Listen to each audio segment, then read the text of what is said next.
ప్రభునందు నాకు అత్యంత ప్రియమైనటువంటి వాళ్ళారా, మన ప్రభువును రక్షకునైనటువంటి యేసుక్రీస్తు వారి యొక్క శుభనామములు మీ అందరికీ నా హృదయపూర్వకమైన శుభములు వందనములు తెలియజేస్తున్నాను.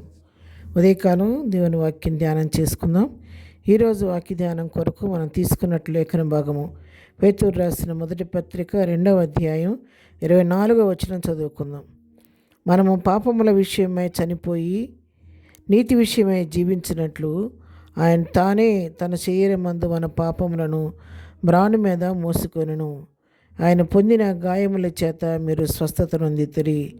ఆమేన్. దేవుడి వాక్యం మన వినికిల్లో దీవించి ఆశీర్వదించునుగాక. ప్రియమైనటువంటి వాళ్ళారా, మనందరికీ తెలిసిన విషయమే. గత దినం నుండి మరి శ్రమల దినాలు ప్రారంభమైన దినాన యాష్ వెడ్నెస్డే భస్మ బుధవారముగా మరి ప్రపంచవ్యాప్తంగా దాన్ని కొనసాగించారు. చక్కగా అన్ని సంఘాల్లో ఆరాధనలు జరిగినాయి. మరి ప్రత్యేకమైన రీతిలో ప్రజలు ఎంతో భక్తి శ్రద్ధలతో మరి మందిరాలకు వెళ్ళి దేవుని హృదయపూర్వకంగా ప్రభువుని మహింపరిచిన విధానం మనం చూస్తున్నాం. మరి యాష్ వెడ్నెస్డే రోజు స్టార్ట్ చేయబడి గుడ్ ఫ్రైడే వరకు ఈ శ్రమల దినాన్ని కొనసాగుతాయి. ఆ తర్వాత మరి ఈస్టర్ రోజు మనం మరి ప్రభు యొక్క పునరుద్ధానపు దినపు పండుగను మనం ఆచరిస్తాము. మరి ఆ విధంగా 2 దినాన్ని ప్రారంభమైన శ్రమల 40 దినాల పాటు చక్కగా జరుగుతాయి. దీన్ని అనేక రకాలుగా దీన్ని ఆరాధిస్తూ ఉంటారు. మరి ప్రభు చిత్తమైతే ముందు దీని గురించి మనం విపులంగా నేర్చుకుందాము, తెలుసుకుందాము. అయితే ఈ శ్రమల దినాల్లో కొంతమంది తమ ఎవరికి ఇష్టమైన రీతిలో వాళ్ళు ఉపవాసాలు ఉంటారు. కొంతమంది కొన్ని సమర్పణలు చేసుకుంటారు. కొంతమంది కొన్ని నిర్ణయాలు తీసుకుంటారు. కొంతమంది ప్రతిదినము ప్రార్థనకు వెళ్ళి సన్నిధిలో గడుపుతారు. రకరకాలుగా తీర్మానాలు తీసుకొని ఈ 40 దినాలు ప్రభు సన్నిధిలో ప్రజలు గడిపి మరి ఈస్టర్ పండుగ కొరకు సిద్ధపడటం ఒక ఆనవాయితీగా వస్తుంది. అయితే మరి ఈ 40 దినాలు ఉద్దేశం ఏంటంటే, మనం ఏదో అలవాటుగా వెళ్ళి దేవుని సన్నిధిలో గంట కూర్చొని వచ్చి 40 దినాలు క్రమంగా దేవుని సన్నిధిలో పాలు పొందాలని కాదు, కానీ ఈ 40 దినాల్లో మనలో గొప్ప పరివర్తన రావాలని ప్రభు కోరుకుంటున్నాడు.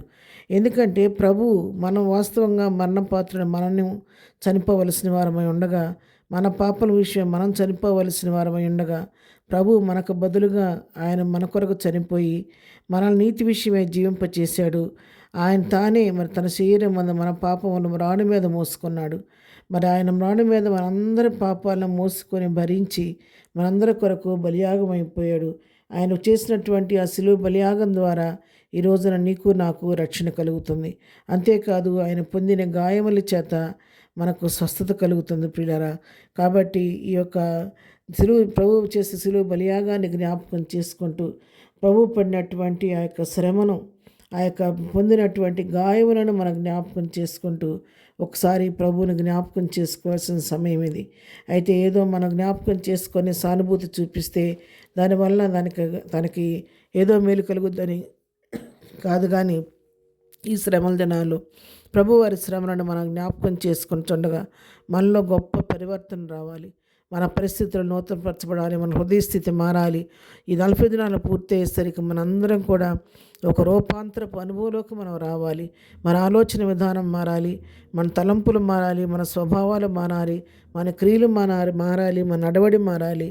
మన ప్రవర్తన మారాలి. అప్పుడు ఆ విధంగా మారినప్పుడు 40 దినాల తర్వాత మనల్ని చూచిన వారు నిజంగా ఈ 40 దినాల్లో ఈ వ్యక్తిలో గొప్ప మార్పు నేను చూస్తున్నాను, ఒక నూతన వ్యక్తిగా ఈ వ్యక్తిని నేను చూస్తున్నానని చెప్పని ఇతరులు మన గురించి సాక్ష్యం ఇవ్వాలి. అలాంటి మార్పు మనలో రావాలనే ఉద్దేశంతోనే ఈ శ్రమల దినాలు ఏర్పాటు చేయబడ్డాయి. కాబట్టి మనము కూడా 40 దినాల్లో ఎవరికి వారు ఏ రోజుకి ఆ రోజు దేవుని వాక్యం ద్వారా మన జీవితాన్ని సరిచేసుకొని ప్రభు కృపను బట్టి మనం పరీక్షించుకొని నూతనపరచబడి 40 దినాలు సంపూర్తి అయ్యేసరికి నూతనమైన తీర్మానంలోకి మనం వచ్చి రూపాంతరంలోకి మార్చబడాలని మరి దేవుడు మరి మనందరి పట్ల తన యొక్క వాంఛ అయి ఉంటుండగా ఆ విధంగా మనం సరిచేసుకొని ప్రభు కృపలో నూతనపరచబడదాం.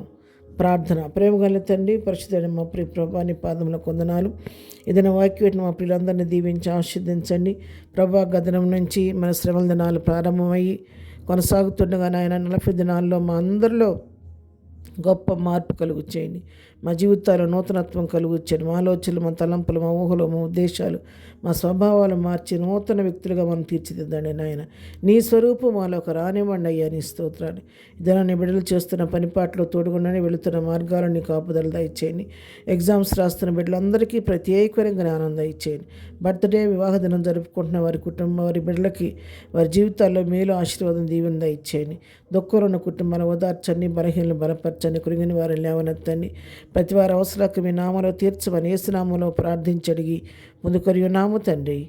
ఆమెన్. ప్రభు కృప సదాకాలము మనందరికీ తోడేయండి, నడిపించను గాక. ఆమెన్.